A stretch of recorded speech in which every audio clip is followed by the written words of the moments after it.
Muy buenas noches, señores alumnos. Vamos a continuar con nuestras clases de fisiología, ¿sí?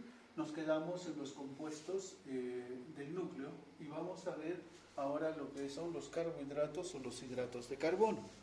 Sabemos muy bien que los hidratos de carbono, cuando nosotros los consumimos, los tenemos dentro del tracto digestivo, en la digestión, en forma de glucosa, que después lo vamos a almacenar como ATP durante el metabolismo, ¿no?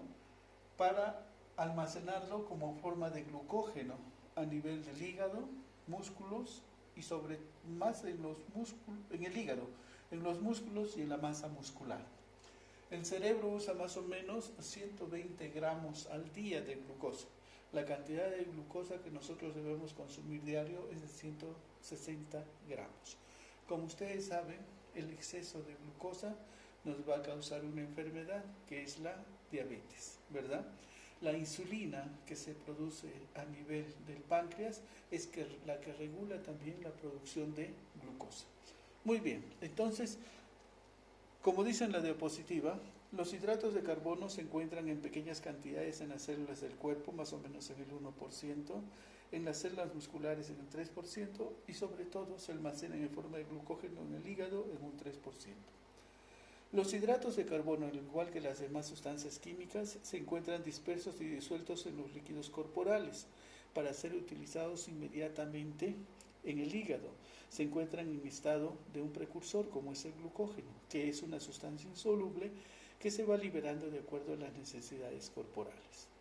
Los hidratos de carbono en la mayoría se utilizan como nutrientes energéticos y una escasa cantidad se utiliza en combinación con las proteínas, glucoproteínas, en la estructura celular. Si nosotros nos fijamos aquí en la pizarra, ¿no? Los hidratos de carbono ya sabemos que los consumimos en diversas formas, ¿verdad? Esto vamos a evocarlo más a la parte de odontología.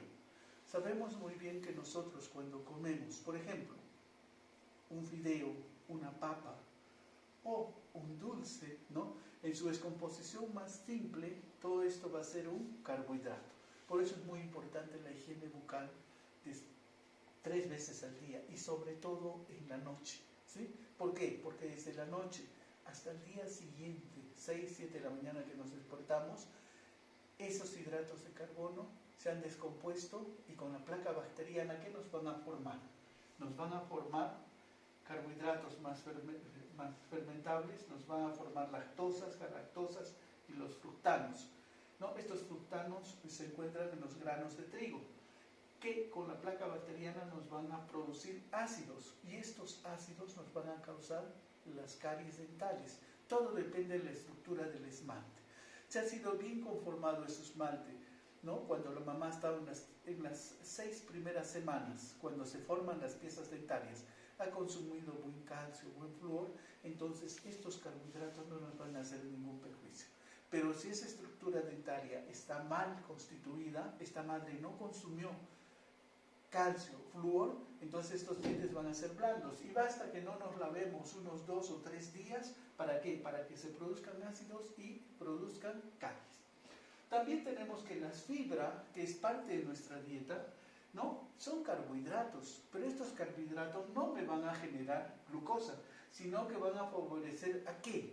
A la digestión, a la absorción del colesterol, a la mantención del azúcar en sangre, ayudan al peristaltismo, a ese movimiento que se produce durante la digestión, ¿no?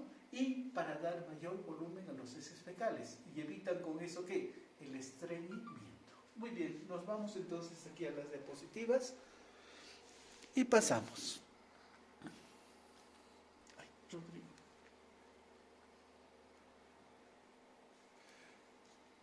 ¿Sabes qué? No los hemos ampliado.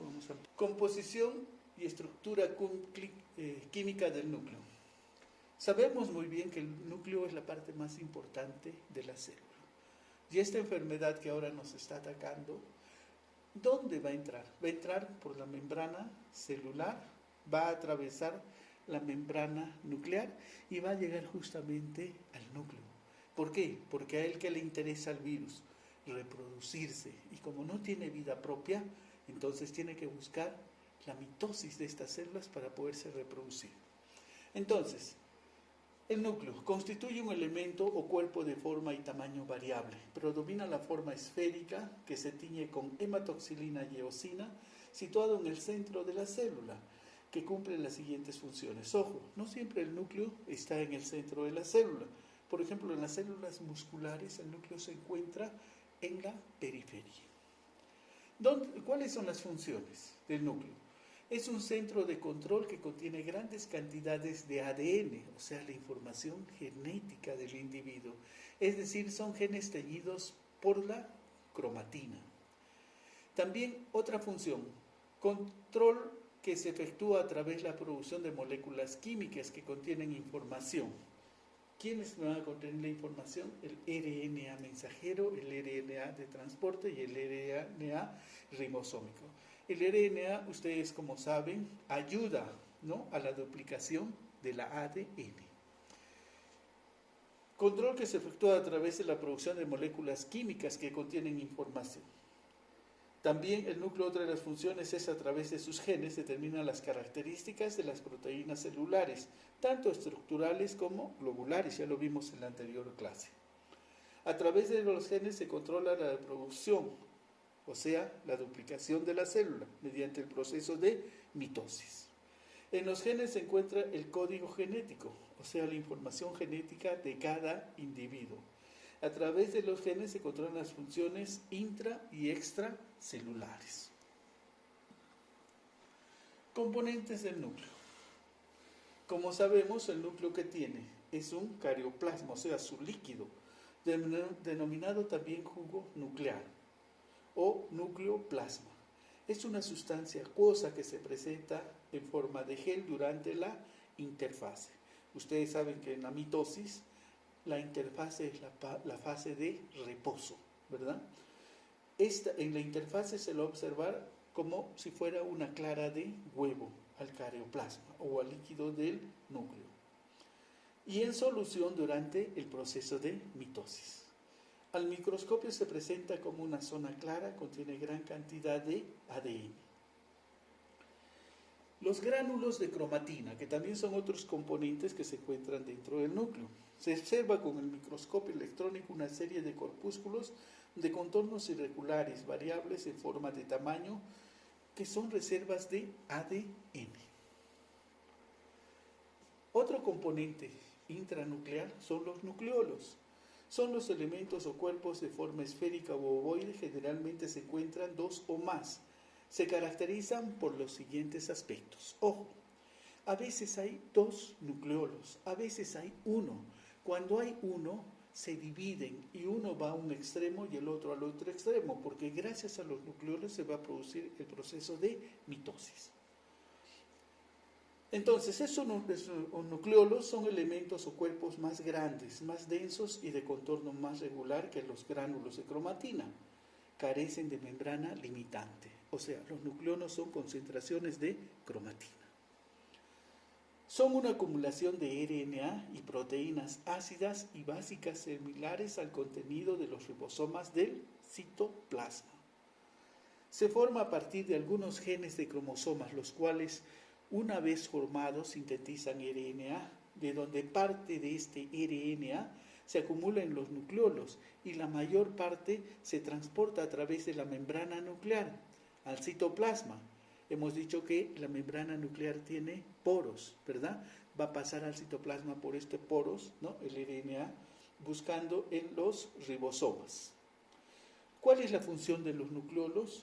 La transcripción del RNA ribosómico.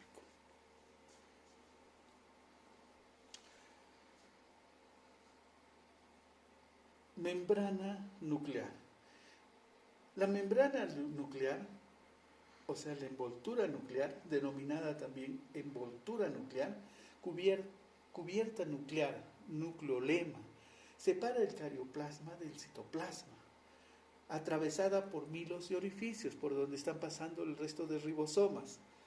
Los poros de la membrana nuclear, constituida por una bicapa lipídica proteica. Yo les he dicho, en el cuestionario que les he dado anteriormente, todas las estructuras nucleares y citoplasmáticas presentan esta bicapa lipídica y proteica.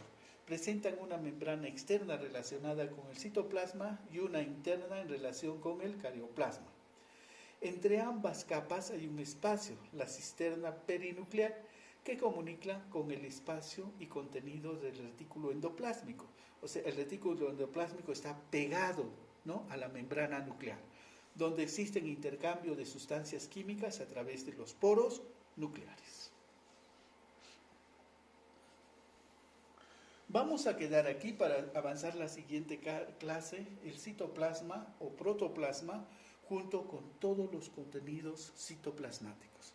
Con esta clase hemos terminado todos los componentes nucleares que están dentro del núcleo.